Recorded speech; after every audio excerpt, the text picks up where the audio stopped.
Would you look at that? The continuity pays off. Pip's costume is the same dress that appears in the episode My Bananas on her fails montage. I'm glad she finally got over that wardrobe malfunction. And speaking of Effie Pip trinket, did you also know that her fancy dress is literally in a piece of merch? The wavy crown and her golden cloak are a perfect replica of the Crystal Adventure Pip figurine. That straight away earns 3 wins for incorporating merchandise fashion into the show.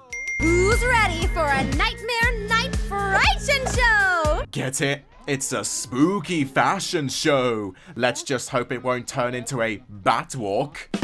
Yeah, my puns aren't as good as Pip's. No matter the simplistic art style of Tell Your Tale, I absolutely love how creative the animators can be when theming every pony's costumes around mythical creatures, so let's take a moment to appreciate the ones in the background. Mummies, flowers, masquerades, wizards, witches, skeletons, pirates, and bugs. I gotta love the diversity. 2 wins. Let's kick off with the Triplets of Terror. Aw, adorable, right? Here comes the first in a line of many iconic references, the Triplets of Terror, referencing the Grady twins that appear in Stephen King's The Shining. It warms my heart knowing that the show writers are still appreciating the older fans in the audience. Yet it slightly disturbs and humors me that the Pipsqueaks know who the twins are. Was there ever a The Glimmering showing in Maritime-based cinema? Sneaky brats must have snuck in. I adore that detail change of a jack-o'-lantern replacing the disco ball in the main melody. Spooky indeed. Princess Zephyrina is clear for takeoff. As much as I simp for Vampire Zip in Make Your Mark, Zip's costume in this episode is arguably the best one. Confirmed by the writer Ryan Denham himself, Zip dresses up as the Red Arrow / Speedy from the DC comics. All she is missing is Hitch as the Green Arrow. Next, it's the Random Rapunzel. You may think Rufus has the costume of an ordinary clown, but his name defines otherwise. Rufunzo is a reference to a Halloween decoration with the same name. Funzo. Rufus just looks less horrific, although if he had those demonic yellow eyes and evil mouth, then Rufus would be rocking best costume in the Frightened show. Plus, I enjoy the wild inconsistency of Rufus. He seems to be a jack of all trades, and he enjoys doing odd jobs, mostly on security and entertainment. His costume might also be a uniform. It wouldn't surprise me if Rufus performs as a birthday clown. Here's Hitch as...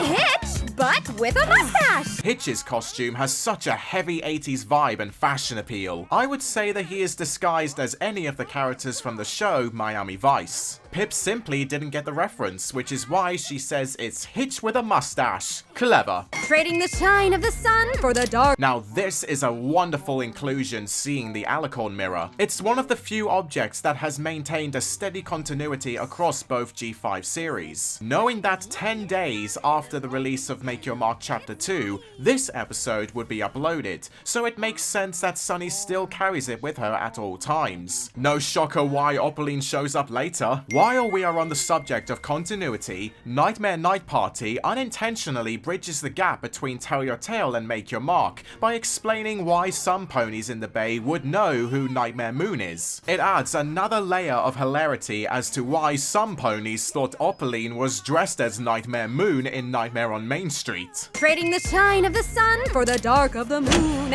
It's Sunny! Nightmare Moon was a wise choice for Sunny's costume. She upfront demonstrates her respect for the tales of old Equestria by basing her costume off of Princess Luna's evil counterpart. Sunny and Argyle were the only ones who listened to the stories of Twilight Sparkle and made an effort to preserve that history after all. What a smart win, so it earns double. Notice how Sunny's wings lash out like real wings? I bet that she is secretly in her Alicorn form and she wrapped black fabric around her translucent wings to make her costume look more realistic in that regard. I love this subtle change in the score compared to the introductions of the previous costumes. It was groovy and upbeat then, until it turns ominous and near silent when Nightmare Sunny emerges to sell the acting on the stage. Sunny plays her part convincingly, extremely convincingly in fact, that I feel like that she's watched part 1's ending of Friendship is Magic and wanted to replicate Nightmare Moon's entrance with all the scared ponies introduced. Ryan Denham did his homework, I see. And done. Thanks, Dazzle Dazzle. Bye. How adorable of Izzy to nickname Jazz Jazzle Dazzle. For some pony as imaginative as Izzy, she's always pulling out the wackiest of names for her friends, and I love it. Here comes Izzy. Oh, and she's brought all her best friends! Izzy's costume is absolutely nuts. She's dressed up as a zombie, but it's special as she is literally made up of parts of all of her friends. Izzy's even got Hitch's strap and she's dyed her mane and tail differently. I don't know if this was intentional or not, but it also reminds some of the fans of a certain infamous but popular fan fiction. I'll leave it to you to guess which one. So let's include another win for those sickos. Jazz! Oh, no. Come on, Jazz. Pick one. At this point in the series, our beloved Jazz Hoofs is the most indecisive pony in the story, especially after her struggles in the episode All That Jazz. Her trouble to find a last-minute disguise is just hilarious. I am so sorry, but upon my first watch, I never noticed that the mirror Jazz is in front of is basically a giant iPad Pro. How it provides overlay filters to help customers preview their chosen looks is magical. It definitely helps to see yourself in a specific style before others see you. No one wants to pay for something they'll end up not liking after all. I swear, we also got a cameo of that mirror in the episode The Masquerade Ball when Hitch was deciding his hoof polish. Where can I buy a mirror like that? Once again, the intro theme continues to be unique in every episode. This time, I like it matching the tempo of the song Monster Party, which also makes its official debut in this episode. Not to forget the main instrument changing to an electric keyboard reminiscent of Michael Jackson's Thriller. Oh, look at that, everybody! Not only is the Alicorn mirror an item that maintains continuity between the two shows, here is another one, Misty's Masquerade Mask. Thanks to a confirmation by a fellow user, this happened because the production team for Make Your Mark shared several scripts and concepts with the team that worked on Tell Your Tale, although the communication between them was only unidirectional. That's why we have visual continuity in some parts but not in the story. The effort deserves a win nonetheless for what we got on screen. Reduced down to the style of Tell Your Tale, Misty's Masquerade Mask is screaming foreshadowing in our faces. It looks like a butterfly wing, and eventually her cutie mark will take the form of one too after drawing it plenty on her flank. Notice the rainbow dash mane and tail and fake spike colored wings on the wardrobe railing? Plus, I think it's cute how the coat hangers are shaped like hearts, and it's actually sensible they are smaller than ordinary coat hangers. Ponies are smaller than the average human, so they'd have no need for our lengthy ones. Whatever this is. How thoughtful of the residents to give Jazz an applause even if Pip had no idea what her costume is. Okay, Opaline, we're in. This is the first activation of the anti-sparkle, and how it's such a splendid way of allowing Misty to communicate with Opaline and vice versa, even when Opaline is unable to enter Maritime Bay. The soundtrack with the lullaby twinkles signifies Opaline's presence when she is about to emerge out of the amulet, and it's immersive to listen to. Even the eye when it opens up is a creepy look. Let's award 2 wins for this inventive plot device. Took you long enough. I can't help but find this moment so comedic, indicating that Opaline just woke up after maybe waiting too long for Misty to infiltrate the Nightmare Night Party. Was that a flying snail? Ugh, this place has really gone downhill. Ironic you say that, Opaline, because none of these creatures existed in your era of Equestria. We may never get the answer to how Pegasnails, Raccoonicorns, Bunnycorns, and even the winged dog Cloudpuff came to be, but it's awesome that G5 is still connecting itself to G4 like this. It allows the theorists the chance to go wild in their speculations. Drees Greenheart, where you at? Anyway, tell me the plan again, Misty. First, I need to get These ponies to use their magic so we can figure out how it works and then take it from them. This scene aches my heart, yet I love it so much. It's an effective way to put Misty and Opaline's relationship in the spotlight. Misty has a good opportunity to tell Opaline how villainous she can be. When Opaline requests that Misty reviews the plan, Opaline assumes she will just get it wrong, so she interrupts Misty within seconds and explains it herself. Classic physiological abuse by weakening Misty's confidence and dismissing her genuine desire to prove her worth.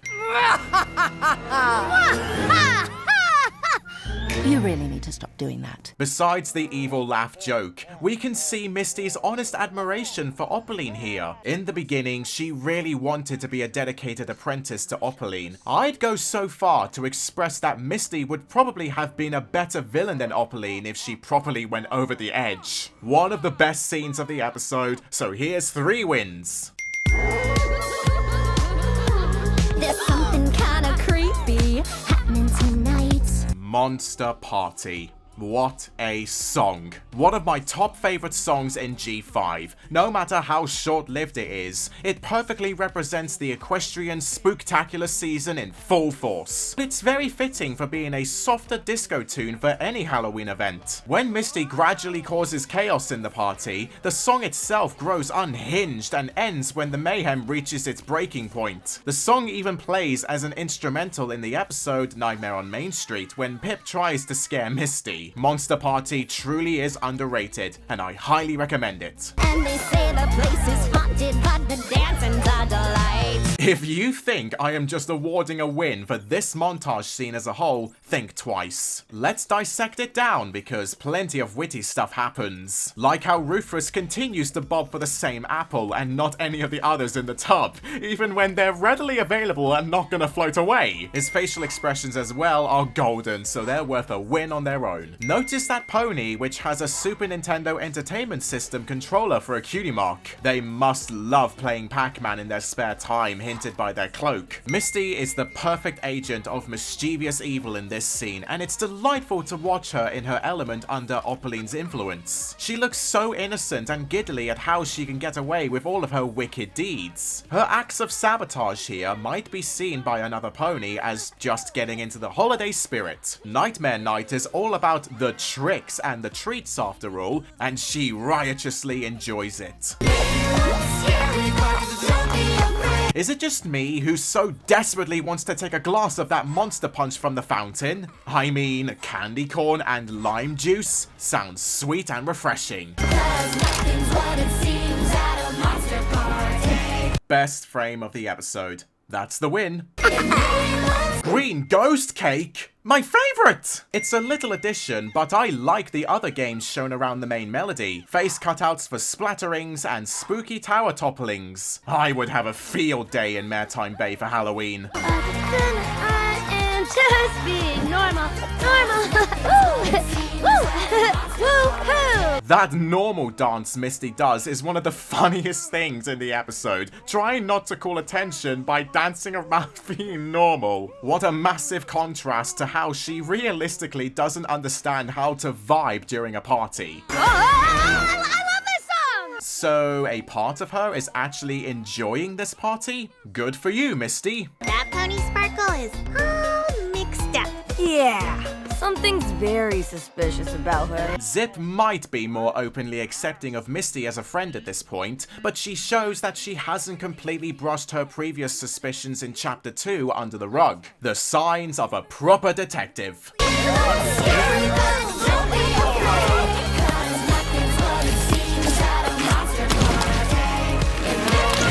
What an excellent juxtaposition with the lyrics and what's happening at this particular point in the episode. The song telling every pony to not be frightened, and there the ponies are, afraid of the punch flooding the place. Even the song representing nothing is what you expect, and normally when bobbing for apples, you wouldn't expect the apple to drag you into the tub like what happens to Rufus. It's hysterical as hell, so another 2 wins, please.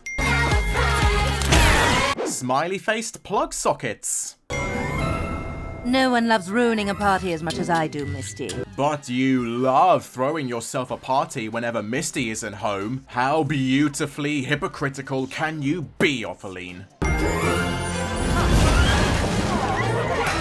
A bat-themed plant? Another great accessory for the party. At least it doesn't turn the main melody into another Little Shop of Horrors. Once I have that dragon fire, none of these ponies could ever challenge me. Another case scenario of Faolan severely underestimating the ponies, especially the main 5. It's humorous though, as if Faolan thinks she will eventually face them with their powers in tatters like this. Her overconfidence turns into her downfall in the end. And, Misty, don't dawdle on your way home this time. Damn, this tiny interaction is like a mini emotional roller coaster. When Misty believes she will receive legitimate praise for her chaotic efforts, her expression of starry eyes and pure happiness is wonderful, only for it to be shattered in an instant with Faolan's warning to not waste time in coming back home. We really feel for a dispirited Misty in this moment, so it's worth 2 wins.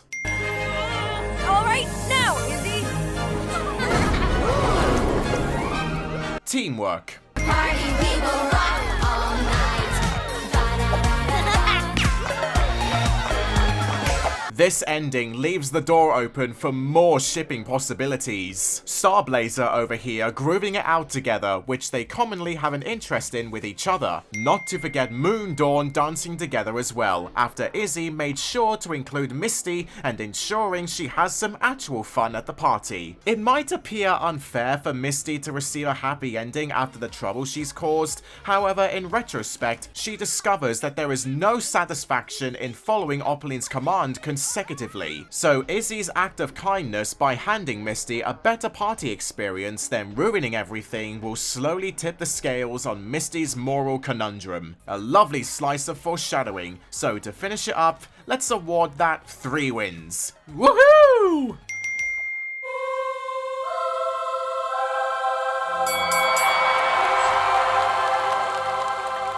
You know how many times I've wished that I could thank the Arrow for things he's done for the city? Police Constable Nicholas Angel. Aren't you going to say hello? Jazz! Oh, no. Come on, Jazz. Pick one. Make up your goddamn mind! Yeah, something's very suspicious about her. Ugh, this place has really gone downhill. I hate this place, this reality, whatever you want to call it. I can't stand it any longer. Come play with us, Daddy. And they say the place is haunted, but the dancing's a delight.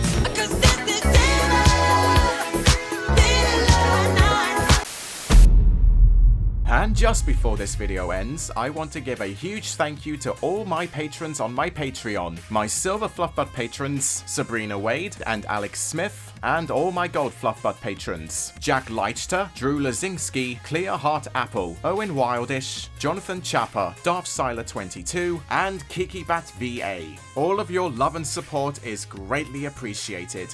Thank you.